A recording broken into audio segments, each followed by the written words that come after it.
Hello, Life and Grace podcast coming to you from the shed. I'm Brad. Troy's on the camera right now. He'll be in the video in a minute. Just wanted to give you a quick walkthrough of where kind of we spend some time. Myself, more particularly as far as baseball lessons, but we use this building for a lot of things. My daughter had her wedding reception in here. We've had a lot of family get-togethers. So, anyways, this is it. Come on in.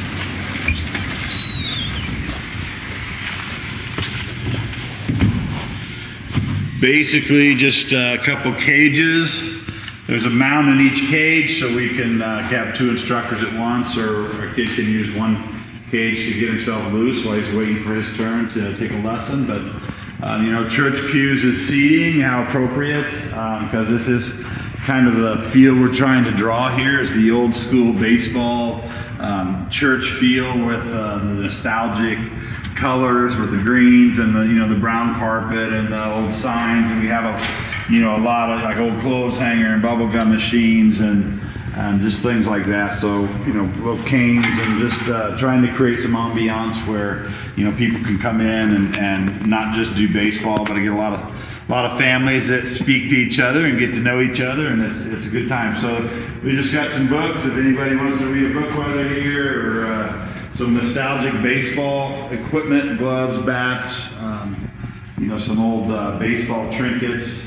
There's my bro up there on the sign. There's our nonprofit organization, as well as my mug over there in the corner. So again, I am Troy, our makeshift studio for today, and we're going to make it happen. Come talk to you guys and more trinkets along the way. Moving on down this way, a bar, just in case we want to transform this place into something else. Refrigerator for some cool frosty beverages. There's storage in there. A little weight facility. This mound here is for kids to just do towel drills and work by themselves until, again, they get ready for their turn. So coming on out these back doors, it's the east side of our building, which kind of comes onto the back side of our property, which is a baseball field and 3 mounds here in the bullpen and hitting shell for for batting practice. We don't do a lot of games. Right field is a pretty short porch, so we try to restrict it to kids 14 and under. But yeah, it's a pretty neat little playing surface. The outfield's a little bumpy and rough, but it's fun. It's a kind of a little getaway and a little oasis for teams tucked back into the back of the property, and nobody knows you're there. So it's kind of fun. Anyways, that's it. We'll be sitting down here with you in a minute from the shed and discuss some things, some of life and some of the grace that goes along with it. All right, we're rolling. Okay. Hey, Life and Grace. Life and Grace podcast. I'm Brad. Troy Nicholson here. We're here from the shed. Obviously, we just did a little walkthrough, just a little humble place for us to train baseball players and do whatever needs to be done as far as family functions. So we thought it'd be appropriate to go ahead and just sit down right here and have a conversation. We want to show a little bit more about who Brad is, who we are as we go through different places. We did my backyard not too long ago. This is technically your backyard. It is my backyard. It's in my backyard. It is in your backyard. There's more to the backyard, but yes, this is in my backyard. This is a building that I actually helped build with my dad and Troy and my other brother-in-law, I have a Keith. scar. Yeah, somewhere. So this all went up, and there's some good stories behind it. Maybe that'll be for another day. But there was some interesting days as this thing was being built, and then we took out the big north door here, and we added a storage facility. Yeah. So yeah, it's growing. Done a lot in the last 20 years. Yeah, we have. So it's still holding up. It's still standing. Thank God, and that's a good thing. But we do a lot out here as far as functions, and my wife's got a big family. I've got a pretty big family, so it's nice to have the space and to be able to share it too with other people. Is just a blessing. Yeah, you guys have done like a lot of Thanksgivings out here. Yeah, with a lot of people. Well, like I said, Stephanie, my wife, she has a lot of brothers and sisters, and so a lot of nieces, nephews, cousins, you name it, and so they have probably in the 75 to 100 range every Thanksgiving, and we come out here and we set up tables and pull the nets back and just have a big. I guess it would be a fiesta, but it's Thanksgiving, and they bring all the food that I want, and then I usually smoke a couple turkeys, and they're all looking forward to that. So it works well. Yeah, you get plenty of room once you move all these nets around. And like you said, you did your daughter's wedding here back in September, end of September. So you did a lot, transformed this place. And, pictures of that would be pretty cool.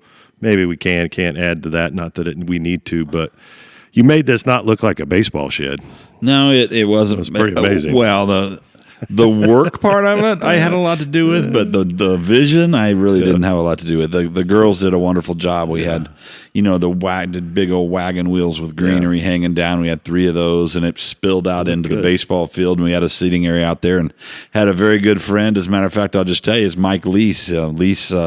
Ready Mix. He's poured the concrete in this building, and he poured us a dance floor out there just like days before my oldest daughter's wedding reception here, literally days, because we didn't have. She had a big group coming, so we didn't have enough room in the building to fit the dance floor. So that was our option, or rent one and hope for the best. But this is more of a permanent fix. So next time we already have a dance floor.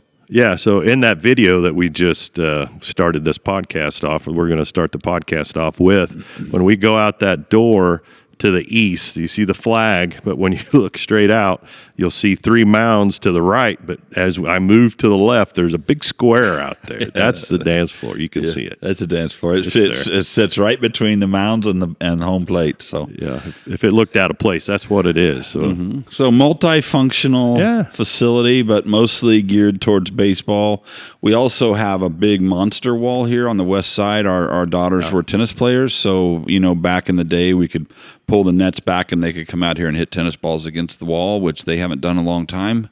And it's kind of a pain to pull the nets back, so we haven't utilized that as much as we probably should have. Right. Well, like you said, they don't play tennis to that degree anymore, where they need that much practice. Now they just go find a tennis court somewhere. Right. Yeah. Well, because they can drive now. They can drive and they can do things themselves, right? So that's just kind of the quick story behind this place, and I did mention that my brother has a banner up here. I have him and my other brother Brent is a fireman here in Wichita, and then my nephew David played professionally, and I've got a couple nephews that were pretty good, Brent's kids, and played through college, and so baseball just kind of runs in the family, and so we thought, heck, we might as well set up a place where we can share everything that we've learned over the course of our lifetimes. Yeah, so you guys did really well with that, and the guys have been able to benefit from it. I didn't come from the big baseball side of it, so I got to marry into this crazy baseball family, and I'm serious when I say crazy. It's crazy baseball. Well, when you all get together, especially. Touche. But so we've really come to a place, I think, in our lives where you're past the glitz and the glamour, and kind of just want to mellow out with it and share stories and share thoughts and ideas with other younger players, and just try to bring the next guy along, and for whatever reason, the old school things that meant a lot, when I played, like sportsmanship, you just don't hear that word anymore. And it's become a little bit more of a show, and the players are tremendous. Don't get me wrong, but the antics and the things like that certain people think are important for the marketing aspect of the game. Yeah, I'm not a fan of. So, nevertheless, it's what it is, and it's going to continue with or without me. So it doesn't really matter. Yeah, baseball continues. It's been around for quite a while. And hopefully, it'll be around for quite a bit longer.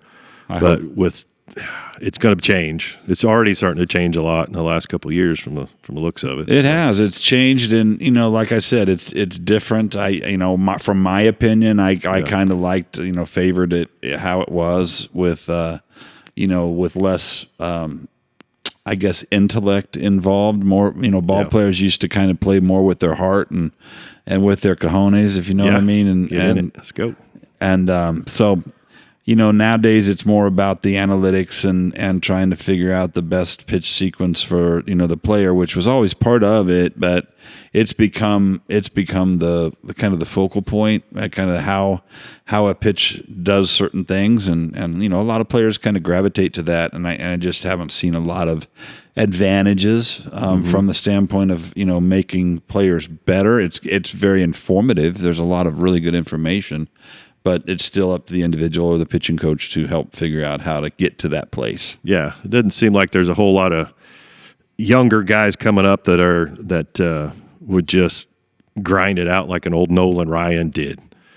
When he's 40-something years old, he didn't give a dang about his velocity and how the spin ratio and everything else. He just grabbed a hold of this sucker and said, "All right, you better watch out because this is probably going to hit you." Yeah, I would say he pitched angry. He pitched or mean might be a way to work. Everybody thought he was mean. I don't think he was like out of control because of an emotional anger issue. I think he had intentions when he threw the baseball. Sometimes it was just at your neck. But he was a wonderful wealth of knowledge. I got to hang around with him for a little bit when I was in Texas as a pitching coach coming up through the organization when Nolan was still affiliated. So sitting down at a table with him and Greg and Mike Maddox and Mark Connor, who we call Goose, and Jeff Andrews and just Danny Clark, and just the funnest times to sit there and talk pitching and almost feel like how am I worthy of being at this table with these guys? But they were good listeners. Right. That was one thing I noticed about them all, which is kind of what I wanted to kind of gravitate towards today. Because the one thing I noticed in being around all those guys is when they talked, of course I was on my edge of my seat because it's Nolan Ryan. He was my idol when I was a boy. Absolutely. And then of course Greg Maddox. And then the neatest thing was when I talked, they were really curious as to what I had to say.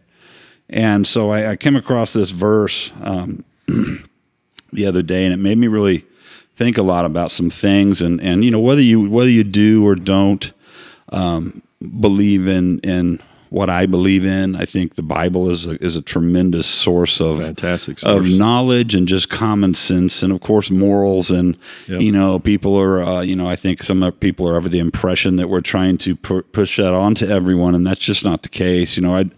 I just want to share what I feel and what I think, and if it makes sense to you, then maybe that's a decision you can make for yourself down the road. But I don't think any less of anybody because of what they believe or who they are. So it just says, my dear brothers and sisters, take note of this. Everyone should be quick to listen, slow to speak, and slow to become angry. It's right. James 1:19. So with that, I just thought, that's such a cool verse. And this particular time that I'd read it, because I'd read it before, I'm probably more than once. And as I read it, I'm thinking, quick to listen, slow to speak, and slow to become angry. And for some reason, the slow to become angry thing has always really kind of hit me the most. And then the slow to speak for me too. Yeah, because but then the slow to speak kind of goes along with the quick to listen. And I just thought that was such an interesting way to describe that, to be quick to listen. And we talked about this a little bit already, but that must mean that you're intent or curious about what the other person has to say. Yeah, I know, and I've probably been guilty of it as well.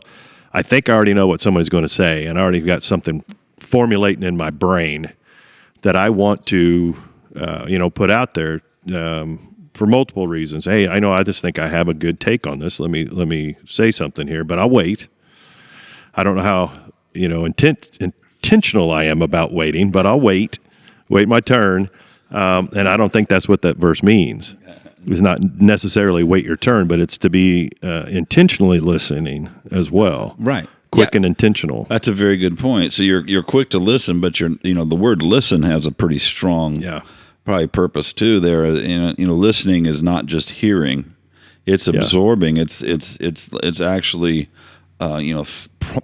probably thinking about it, probably taking and understanding what someone else is saying in depth, not just hearing it bounce off of you so you can go ahead and talk next. Right. So it's not a taking real turns. good. There's a good possibility that you have a different take on it that I haven't thought about, or whoever that person is. And if you're not really listening because you want to say what you want to say, then what did you learn? Right. You only knew what you had on the forefront of your head, which was I have something to say. Yeah. Now I can confess I'm guilty, and we also discussed this. I have trouble, like I need to go ahead and if I don't say it, I might forget it.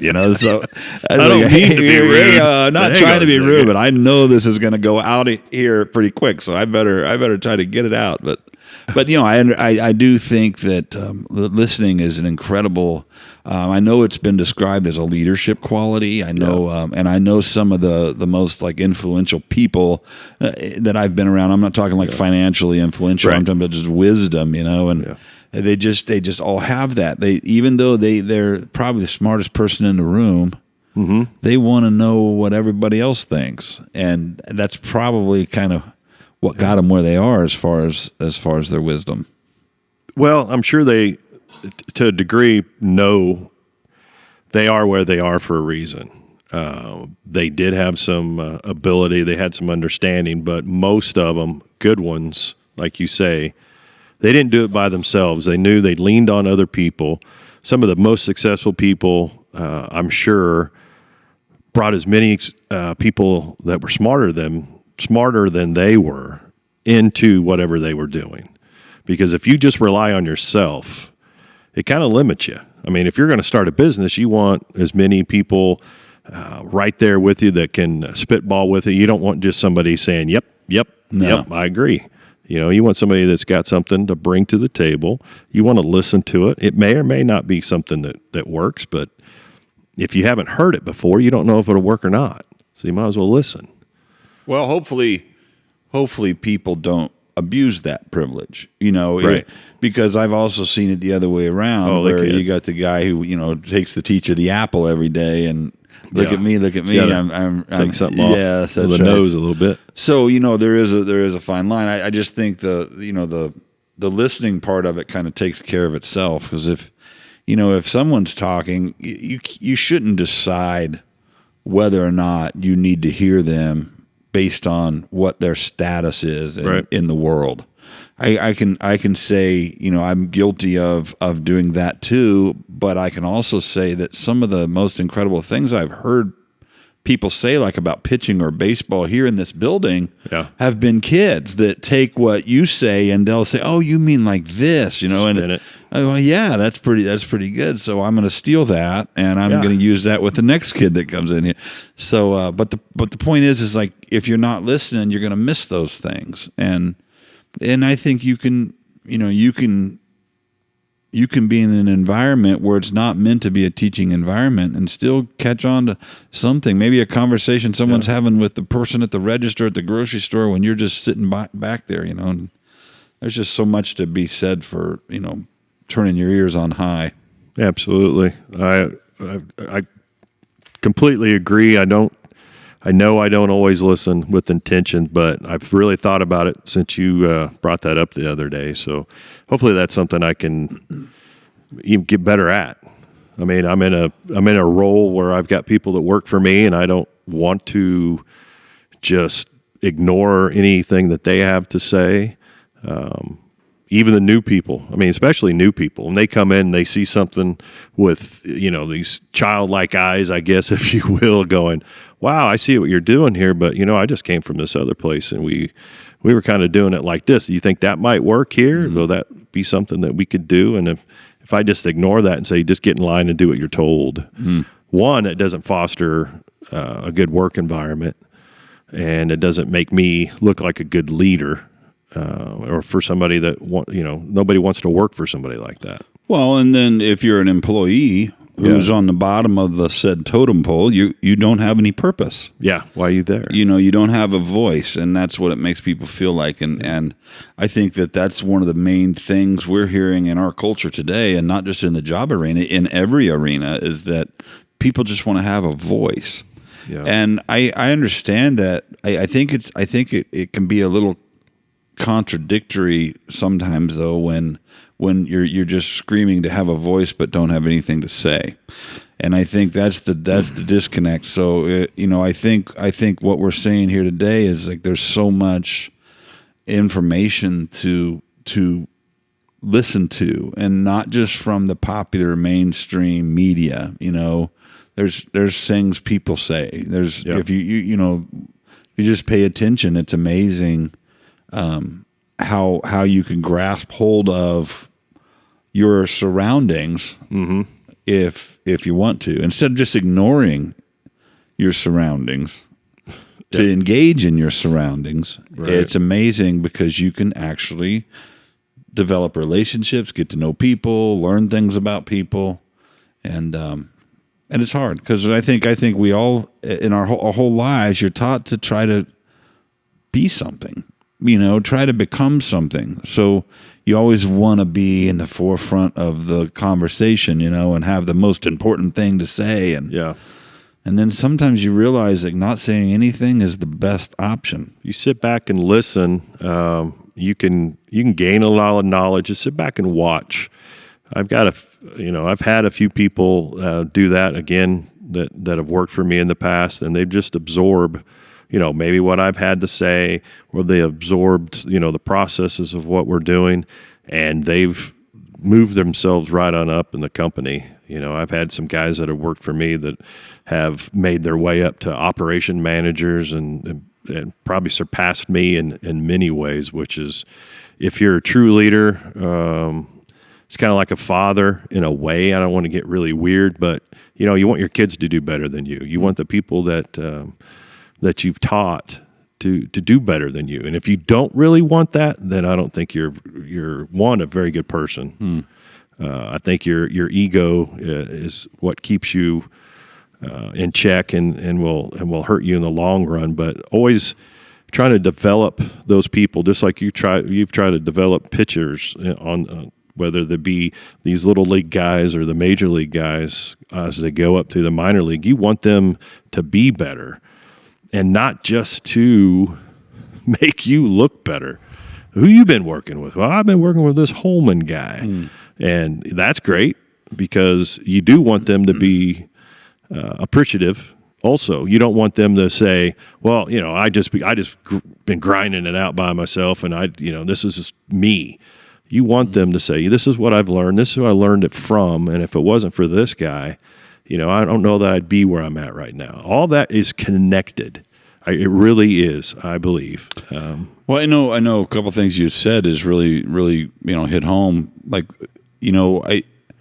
as an instructor who's worked with kids for a long, long time and had the opportunity to see, different breeds of people from, different age groups to different ethnicities to just different attitudes. There's just so many people out there, and everybody has these unique traits, characteristics, and not one's the same compared to the other. There's similarities, but it's just amazing to me how different everybody is. So, being able to have something to do with anything that they get better at is rewarding in itself. And that's the reason I do this, is to help the kids get better. And I'm not going to lie, it feels good when they do get better, and absolutely. And even more so when they let you know that what you just said to them got them better, and even more so when they call you in 10 years and say, not only did you get me better as a baseball player, you made a difference in my life, and that's the coolest thing. And I love being able to reach out to the guys that I've had in the past, but the one thing I think that I've definitely gotten better at in terms of this particular verse is I think listening, but also the slow to speak part I think is kind of coincides, because if you're quick to speak, then obviously you're not listening very well. Yeah. That's why you got to be quick and slow. Right? They tied those in there for that reason. I mean, it's fairly obvious. Be quick. That's the first thing you want to do. Get there, sit down, Open up your ears. Be intentional. Look at the person talking to you. Because if you're not paying attention to them, you're not looking them, somewhere in the eyes, looking at their nose, looking at their faces, then you can't hear what they're saying. If you're off looking someplace else, or you pick up your phone, you're not listening. Yeah, you're in the room. You're not listening. You're not catching everything. You're distracted.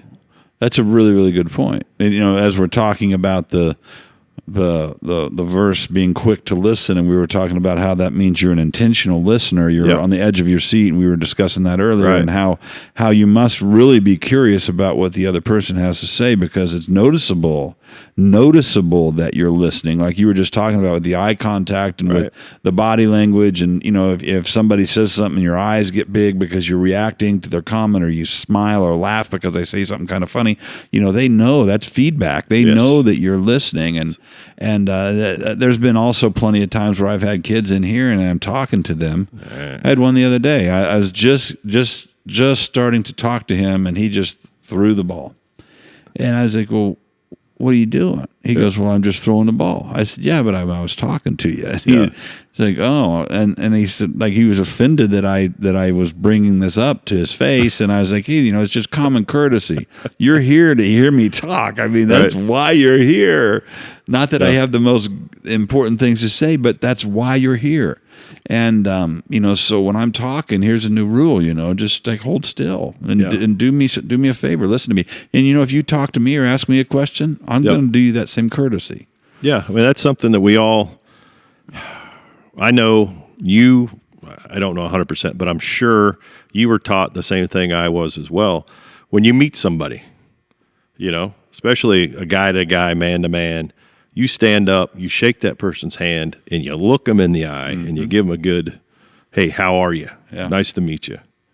Yeah, I'm so-and-so. And not the dead fish handshake. You got to get in. There's still a lot of that going on. Get in there. And even some of the older guys. Why are the older guys dead fishing you? You dead fish hands. I don't know. We'll have to work on them. I don't know. But well, I mean, you're again, watching this.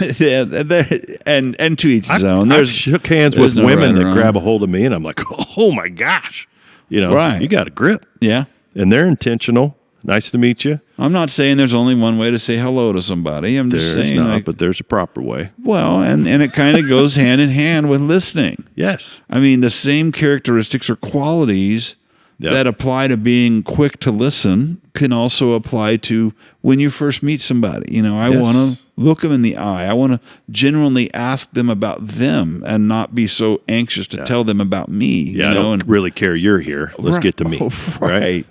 And, I can tell you this. I coming from the professional baseball arena, there's a lot of that. There's like you said earlier, everybody's got somebody that's helped them, but there's also a lot of guys who don't give credit where credit's due, and they're very pompous, and it comes with I think the environment, because it's hard not to be arrogant as a professional baseball player, because you have to pitch confidently, or you don't do well, and sometimes that maybe that persona spills onto your regular life or something.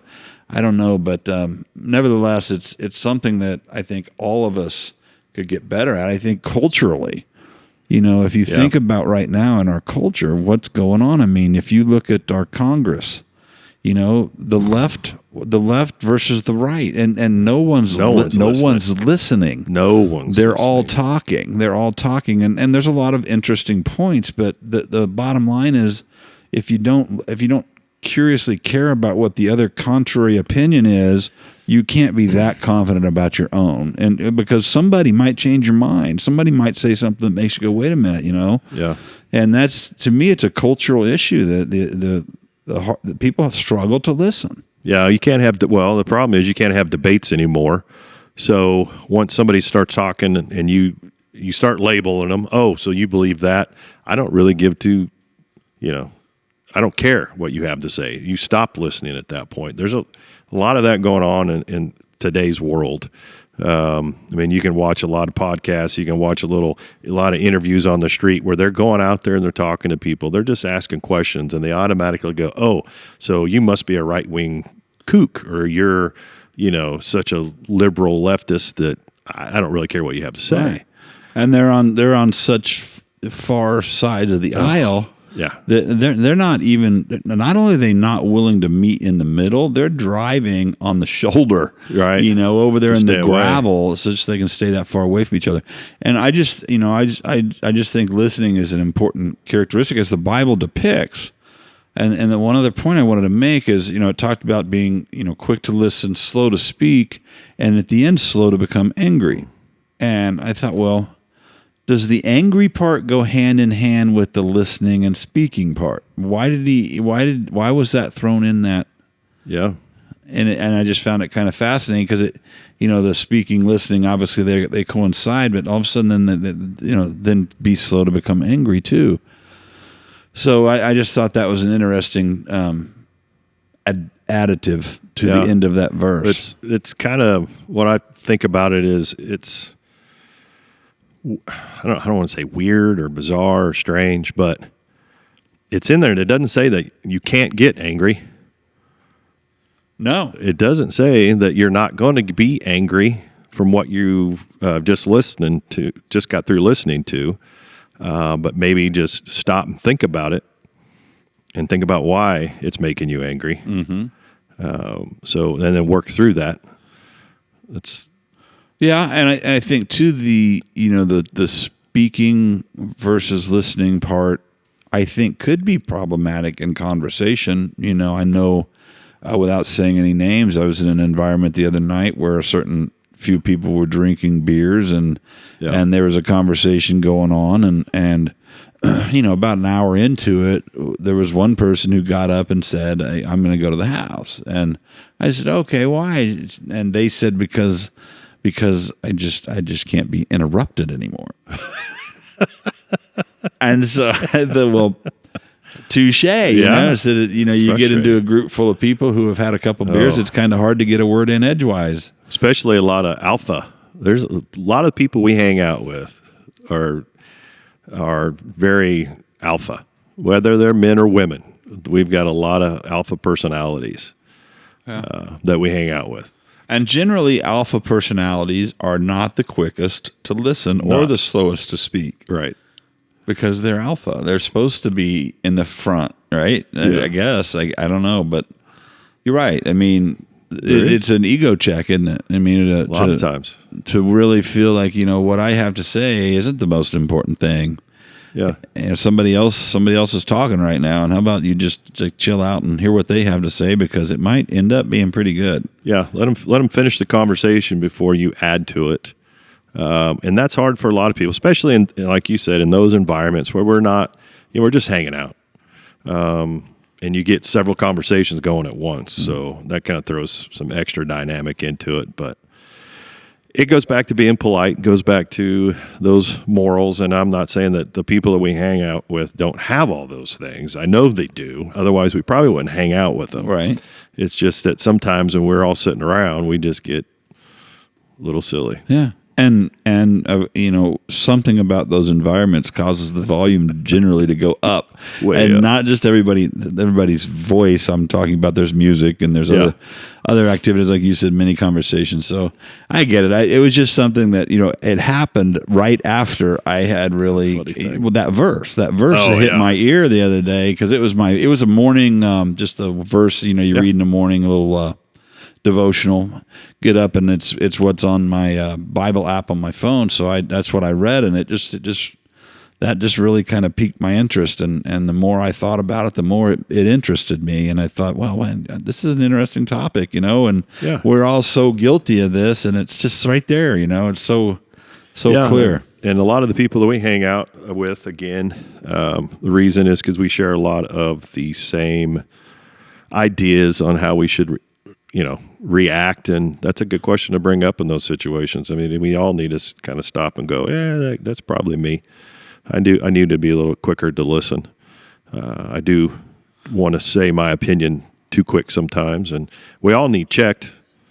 There isn't one of us that walks this earth that don't need to be checked once in a while. Right, and you also realize, like, if you're quick to speak, there's probably some assumption associated with it. Maybe like you said, you think you know what somebody's going to say, the end of their sentence, so you're ready to formulate an opinion, and you really haven't even heard the punchline or what have you, and all of a sudden, it's not that anymore. And so it's just, it's, to me, it's a courtesy that, I think goes hand in hand with a lot of the things that the Bible recommends, from, consider other people better than yourself. And, those types of things are all throughout the Bible. And it's just, it's really just giving like your fellow man the common courtesy they deserve, regardless of their status in the world. I mean, I hope I would be as courteous to the janitor in my daughter's school as I am the president of the United States, because I don't want anything from any of them. They're just people. Yeah, they're absolutely. I think I probably, I know my wife would say this is something I probably need to work on really well. I need to listen better, for one. At home probably hits harder than anything, because I feel like I already know a lot of times what she wants me to do or what I do need to do. So, maybe I don't listen well enough.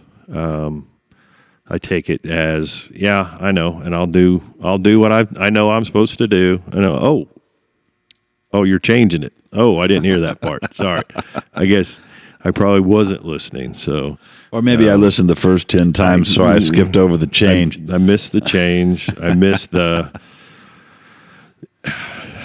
your intention, my intention. Sometimes are a little different. So that's something definitely at home I need to work on more. A lot of stuff I need to work on. We all, like I said just a little bit ago, we all need checked. We all can be better people. We, as like you said, the main thing that Jesus told us in the Bible, as you go through the New Testament, is we need to be servants. That's one of the main things that he really pushes. You have to be, those that are last will be first. So you have to be the servant. You have to be willing to get down on your knees and wash that person's feet, whether it be literally or not, but you have to give something. I don't know what, you have to have a giving heart, a servant heart. Well, I think serving doesn't mean the opposite of leading either. No, because there's servant leaders, and what I mean by that is by example, right? Yep. So how you live your life and the things you do, and people notice that, and hopefully someone who needs it sees it, and it impacts them. So I just think giving somebody a minute, maybe not always either having an opinion, about things. I mean, nobody has to have an opinion on everything. Right. So it's okay. Like, hey, I'm maybe not the foremost expert in this arena. Maybe refer them to somebody else, or say, hey, I can give you my opinion, but it's not worth a hill of beans, so take it for what it's worth. But I would, I would rather only speak when it's beneficial. Why would you want to speak to belittle, berate, knock somebody down, hate? I'm guilty of it all, because again, there's things that happen all the time where I'm going, are you kidding me? That's one of the goofiest things I've ever heard of. Yeah. But it's happening, and I don't understand all the details, and I don't have all the information. But I've been guilty of formulating an opinion anyway. Oh yeah. I've got my own opinion on a lot of things, and it is hard to sit there and listen to something that you 100% already believe that you don't believe in. I'm not going to sit here and listen to this anymore. And that's different than what we're really talking about. I mean, you're putting yourself in situations where people are coming at you with, this is satanic stuff, I guess, if you will, almost, or something completely opposite. You already know who the person is, and they just want to spew on you. That's not a time where you have to sit there and listen to that. Well, I think that's where you have to understand what you stand for, right? And you don't want to compromise your values just because you're hearing an opinion to the contrary. So I do think, like, if something you're listening to is potentially hazardous to your spirit or to your way of thinking or what have you, you're absolutely right. I'd probably not listen to that. However, I mean, to get somebody to listen to you, it's probably important that you provide that same courtesy. So, yes, it's just something you have to be cautious about, I think, because you definitely don't want to fall prey to someone else's temptations, and though Jesus didn't come here to, he came here to heal the sick. He didn't come here to take just the people who were doing great. He came. I mean, we already talked about this before. All the apostles, those guys were ruffians. They absolutely tent makers and tax collectors, and they were just blue collar guys. Yeah, and Jesus used them, and I think that's because he knew that they knew they needed something. They needed some kind of hope, and they found hope in him, and they followed him. They dropped their entire lives and followed him, and thank God. Thank God they did. Well, when you can find somebody, and I think many of us can still find those people here. When you find somebody that's got a belief in you, what that does to you, when you don't have it, when you're not sure that you have what it takes to do something, but somebody sees something in you that no one else has ever told you that they see, and then they start talking to you, and you start listening, and you may not agree with them at first, but then they start working with you a little bit more and say, look here, let's do it this way. Follow me. This is what we're going to start doing now. Let's try this. Let's change what you've been doing, because it hasn't been working. All that as it just starts to come about. You change inside, and when that happens, man, it's got to be the most amazing feel. Right. And I think back to what we discussed earlier, to have change,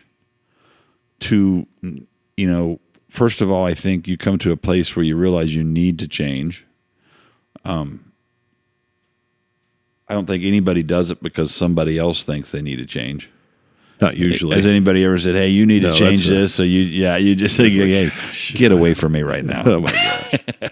So I don't think anybody ever comes to a place where they need to change because somebody else forces that. I think, approaching someone in love is what that means. Is like, if I want you to change something, I'm probably gonna, let you know, hey, you know what? I'm sorry you're going through this, da da da da. And here's the residual effects, and kind of help people see the big picture and the ripple effects and the things that happen because of said behavior that might cause other people to falter or stumble, and then it becomes problematic. That's why that's why we have brothers in Christ, right? Accountability partners. Not judgment partners, they're accountability partners. It's just to realize that we're all sinners. We all have weaknesses, and sometimes somebody needs to come alongside of you, and help you out, hold you up. Maybe you got a bad leg. They need to give you some accountability that you maybe not have had. And basically, what that is, it's just letting you know, there's somebody out there that does care. They don't have any reason to do it. But they see something in you. They want to love on you. They want to bring Jesus to you. Basically, they want to show you that grace that they probably have felt themselves, and to say, you know what? Yeah, you're not where you should be. So what? Neither am I. I might be just a little bit ahead of you, but don't hold me up. Just here. This is some of the steps I've taken. We can get there together, and we can keep working on each other. I'm not just here to help you. You're going to help me also. Right. And the neatest thing about what you just said was basically you described discipleship, right? I mean, mentorship is where you tell somebody something once, but discipleship's where you walk beside them and you help bring them along. And I started thinking of the word time for some reason, just popped in my head there. Yeah. And, that is one of the most precious things we can give to people is our time. And if you start thinking about what quick to listen means, we're giving someone our time. Yes. To sit there and listen to what they have to say. And, how often are we all guilty of saying, hey, I don't have time. I got this. When I'm busy doing something and somebody jumps in the middle of it, it kind of bugs me a little bit, Right. And I should probably not think like that. I could probably say, hey, this is an opportunity for me to give this person my time. Yeah. And that just kind of hit me a minute ago when you were talking, but and again, and I know that I'm feeling a sense of conviction because I'm also also 100% guilty, you know, of being busy or maybe even not being busy, maybe being idle. Well, we went over to a friend's house last night, right? Yeah. And we were supposed to be there at 6 or whatever, and I was doing tamale. I made homemade tamales, by the way, and they're tremendous. You can have some before you leave. Oh, okay. I might have to take one home for Brandy. I don't know if we can. You get one. I won't. Okay, I only we'll see. Brandy's half worth of it. mine. If it was anybody else, For your sister. yes, maybe 2 then for her. So, anyways, where were we talking about time? Right? Time. Yeah. Last night. And so my time is like I'm thinking like I don't have time. Friday I night. want to make these tamales. I just wanted to stay home. Da da da. So we ended up not getting over there till about 9. And you know, you can look at it like maybe I did miss an opportunity to spend some quality time with somebody, or maybe the quality time that I had with my wife at home was better spent. Yeah. So I think, you know, you can't obviously give your time away to everybody all the time. No. So the priority is important, right? Yes. I mean, yeah, really well, important. some people may look at you as like, you know, where were you? Like, you know what? I've got my priorities. You're part of my group, but my priority first is obviously has to be your wife. Sure, family. You know, God, family, wife over kids is what the Bible says as well. Yeah, you have to have that set, and it's just a mess when other people get involved and they don't understand that, and they don't have to understand it. But you keep set to your priorities. We'll be irritated when you don't show up when the rest of us do, but that's our issue, not yours. Well, I just thought, you know, the really neat thing about just this whole conversation we're having is that it spawns from one verse in the Bible, you know, James 1:19, and just be, you know, quick to listen is what hit me, but slow to speak and slow to become angry. And I'm thinking, you know, this is just like a small little clip out of the Bible. There's so much. small. There's so much in there, and a lot of it's corroborating, you know, and Yes. and some of it's you know, it comes off far fetched, and that's where you got to say, you know what, truly, if I believe in God, He's a pretty capable guy. I mean, Yeah. if I believe that God is who He said He was, then I believe that He created all of this, including me and you, and Exactly. who am I to question His ability as far as something being outlandish or out of my realm of understanding? Yeah, and we have to. That's where belief and faith comes in, for sure. And you have to have it. I mean, just as much. You know, if you want to go the Big Bang Theory side of it, you want to talk about faith. Boy, you got to have a whole lot of faith that. Oh, really? That's what I'm going to hang my hat on right there. Is just accidentally, boom, and something happened. Well, this is what I believe, and this is how I believe it happened. So. Right, and then what do you have to gain from knowing that? You know, I mean, what happens? Yeah. So when you die, it's over, but you were right about the Big Bang Theory thing, and so my hope is that when I die, Yeah. if I die, hopefully Jesus will come back and zap us out of here before, but if I die and I have, you know, eternal perspective, and I get an opportunity to go to heaven because of what I believe, Right. and I'm wrong, well, I'm no worse off than the person who believed in the Big Bang Theory. Right. But if I have that belief and I'm right, then the guy who believed in the Big Bang Theory He's gonna be sorry. is in trouble, you know? And that's Yeah. one thing that, I mean, I'm not trying to like condemn anybody who believes that. I'm just saying, like, well, what if you're wrong? You know, why not listen to other options? Because I did. I wasn't always a Christian, you know, and I thought it was crazy when I first heard the things, you know, that I heard regarding, you know, Christianity and the purpose of Jesus Christ. And as I you know, dug more and more, Yeah. and it inevitably really made sense, and it wasn't blind faith though by any stretch Right. of the imagination. But you know what, it was pursuing. Mm-hmm. It was pursuing information, and it's kind of funny because it goes hand in hand with listening. You know, pursuit of knowledge, pursuit of the truth, is good time spent. you know? I believe so. The Bible also talks about how physical training is important. Yes. Taking care of our bodies. Mental training is important, where Yeah. you're reading books and you're studying and learning a trade. Yeah. But it says that the spiritual training is the most important, and I just think it's just an incredible verse also. And you just think about that. You think, okay, so my relationship with God is more important than anything I could possibly do. And you know what that means? I also need to give him time. Yeah. It's a time thing, yeah, we are. So it just has come to me just recently, within the last 5 minutes, is this time thing.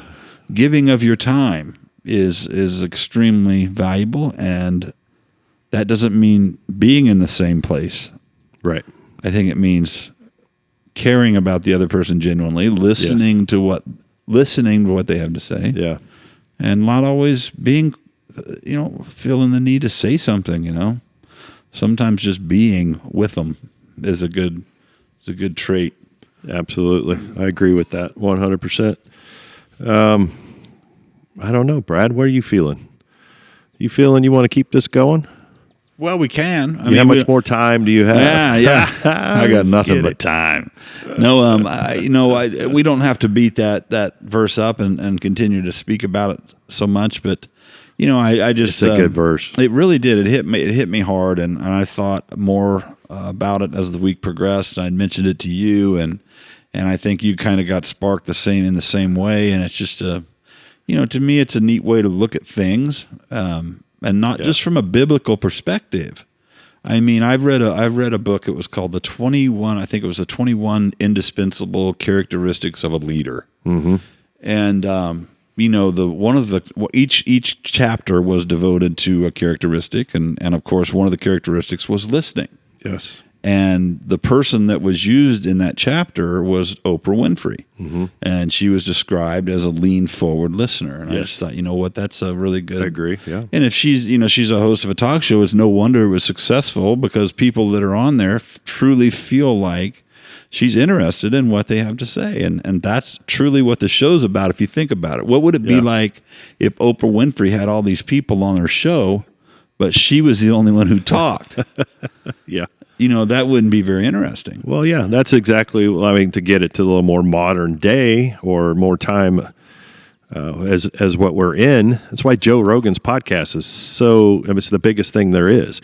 There's more people listening to him all over the world than anybody else.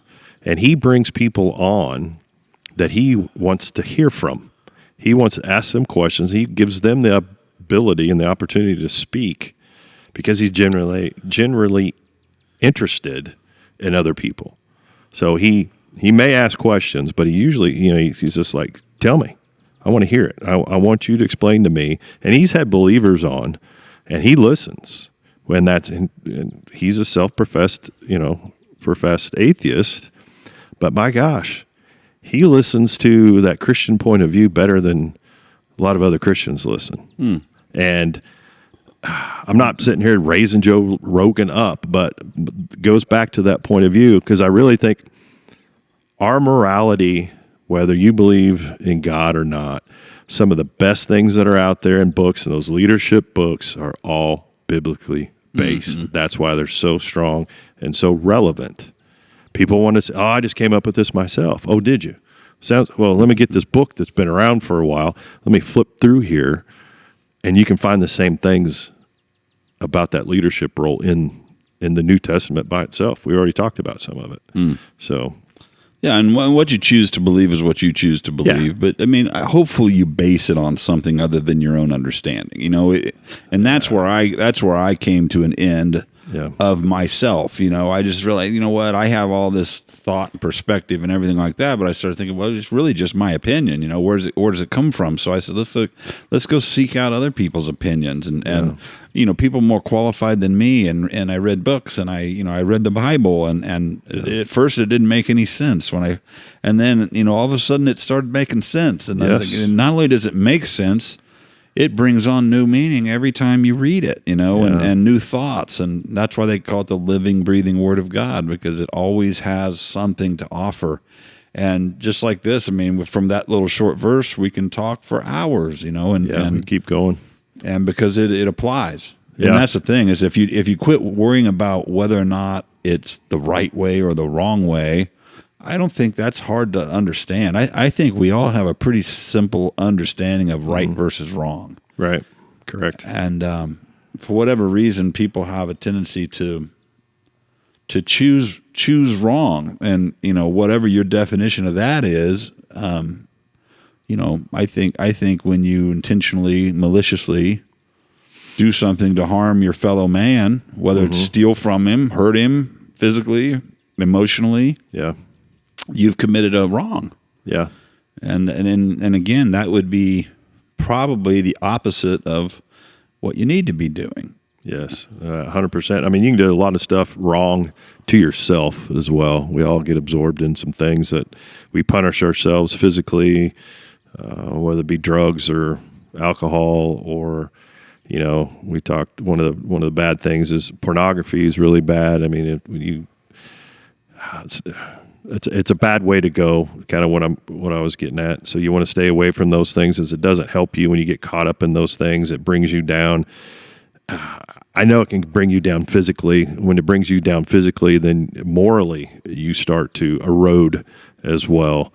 So there's that. And going back to what you were saying earlier about reading the Bible and some things, couple of the books that you brought out that I think wouldn't be bad to share, A Case for Christ. For people that are struggling on finding where they want to be, or A Case for Faith. Well, Lee Strobel. Lee Strobel, the author of that, was an atheist, right? And he very much struggled with his belief, and his wife became a believer, and he tried to disprove Christianity. That's what I was going to say, wasn't he? Yeah. He was a journalist in Chicago, and he set out to disprove it, and he spoke to theologians, and he spoke to doctors, and he did everything he could do to. And in the midst of it, and C.S. Lewis, same thing, wrote a bunch of really, really incredible Christian-based books. But these guys, as they sought out to prove it all wrong, ended up transforming their own lives. And and so you just never know. You just never know. And I don't want to ever be unapproachable because I'm a Christian. But I'm not going to respond to hate. I'm not going to respond to anger, those types of things. It's just like I can have a conversation with anyone. There's no reason to be mad at me because I don't think the way you think. Yeah. I know we both have friends that don't think the way we think. Not a ton of them, but we have some. Some of them that are on different levels of their belief as well. But, going back to like Lee Strobel, C.S. Lewis, what they did ties right back to what you said a little bit ago, is they took their time and they went out there and they listened intensely on what other people had to say on the subject before then they came to a conclusion. Then they came to the conclusion. But the one thing again that just jumped out when you said that was the word listen, right? I mean, it's just like if you don't listen, or it may be through reading too. It may be through a podcast. It may be something that might not be a one-on-one conversation, but just being assertive, being aware, always wanting to better yourself. I mean, why wouldn't you want to better yourself as a human being? I get it. Sometimes it's hard to get up in the morning and go to work all day But, I know that there's an internal struggle in all of us. Everybody's got it. Everybody's like, the one thing, in my opinion, and this isn't just my opinion, but take it for what it's worth, is that giving of yourself, giving in general of your time is truly I think, the thing that we're called to do as believers is, if you believe that Jesus Christ did what he did and all you do is sit at home and, you don't go out there and you don't go out there and tell anybody about it, then you're kind of like, to me, it's about sharing it. It's about letting people know, like, hey, dong, dong, dong, this is important. I want you guys to listen. And whether they do or not, whether they take it in or they don't, at least you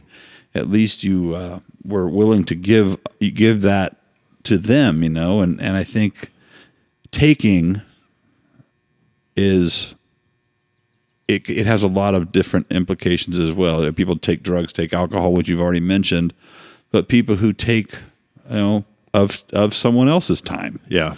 Like I said, they're just loud, but they don't have anything to say, where there's somebody sitting over there being courteous and really has something to say, and who never gets to say it because someone else has robbed them of that.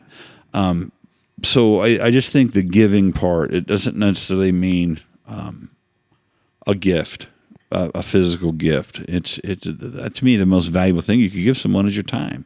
Yeah. I mean, unfortunately, there's a lot of people, that they want those people to come over. They want people to hang out with, so that they can say, "Hey, look at me. Look what I've done. Listen to what I have to say." This is unfortunate that there are people out there that way. So it's we need to be mindful of who we spend our time with and give of our time to. If we have the opportunity to share our faith, talk to people honestly. And again, it doesn't have to come with a big club, but it just in how we interact, that's the biggest part of it. I mean, most people can tell what type of person you are if they spend 5 minutes with you by, again, your interaction when you speak to them is a big part of it. So we have to be mindful of that. Well, I don't have a lot more to say about it, Troy, other than, I need to get better at it. I know that. And listening to me, it's a skill, which means you're not necessarily gifted with it. I think, honestly, you're probably not gifted with it. It's probably maybe early on when everything is new to you in life, and you don't know anything and you don't have a right to talk yet and everything's new to you and you're learning. But then as you start getting older, you still should try to keep learning, and I think always. That's the gist of it. And you mentioned ego before, and there's things I think that people say all the time who really may not be the foremost expert on whatever topic they're speaking of, but nevertheless they've had a life too, and I respect the fact that they've had experiences I haven't had, and seen things I haven't seen and heard things I haven't heard. So I'm curious, Yeah. That's why I like the generation that came before too, more than anything. Yeah, exactly. Because they lived through some stuff we didn't live through. But being Generation X, we've lived through a lot of different things. Technology wise, we've grown right up with it. So just spreading that information out there, but also not taking for granted that the younger generation doesn't have anything to say. So I guess that's why you're all listening to us. Right. Take it. Hopefully you take something from this, and hopefully I think I gained something from it, this conversation, which is, I think, what we both wanted to do. We didn't come on here just to spout our knowledge, because I think neither one of us came with that. We wanted to have good conversations and broaden our own understanding of things. Iron sharpens iron, right? And that's what the Bible says also. And so to get around people who have some insightful, creative thinking and the ability to see things from maybe a little different perspective, and that's why we have good conversations, Troy. Because we have these conversations without trying, But I want to say that it's a conversation that I hope anybody could feel comfortable sitting in the midst of, because we don't want to alienate anyone. We definitely don't want to judge anyone. We just want to be, someone or two. Yes. that people can sit down and listen to and say, it's fun, kind of enjoyable listen to these guys, just because they're just straight up being honest, and they're not trying to crack anybody over the head with their thoughts or their beliefs. And so I know we come across, we can be pretty dorky at times and goofy, and we have a good time. And as we go through this, I hope that comes across that we're just here. We're wanting to have a good time, and if you enjoy listening as you're going through this, if you want to like the podcast, great. If you want to subscribe to this podcast, we haven't spent a whole lot of time at this point pushing it out there, but we've got a few people listening to it, and maybe we'll have a few more as we go, and we'll sharpen this up a little bit more as we go as well. Well, if no one listens, I'm enjoying it, and I'm enjoying my time with you. Brad. yes, absolutely, time well spent. I think That's good. Yeah. So, and thank you guys for your time. Appreciate it. If there's anything we can do different, better, obviously there's going to be an opportunity to comment. So try not to beat us up. We're just here to share. So yeah, we'll take it. We'll listen. We'll see what we do with it. But thanks, Brad. Probably it was hurt my fun. feelings. Thanks for hanging out at the shed. Oh, thanks for coming. Thank All you right. guys. This is awesome. Appreciate this, Troy, and very old Barton. Very old Barton. The 100 proof is the good one. This is very all right. affordable, very yummy. Yeah. I don't know why I plugged very old Barton, but I don't know either, but it's good. it's good. So Thanks for your time, guys. Good See you, night. Brad. Bye, Troy.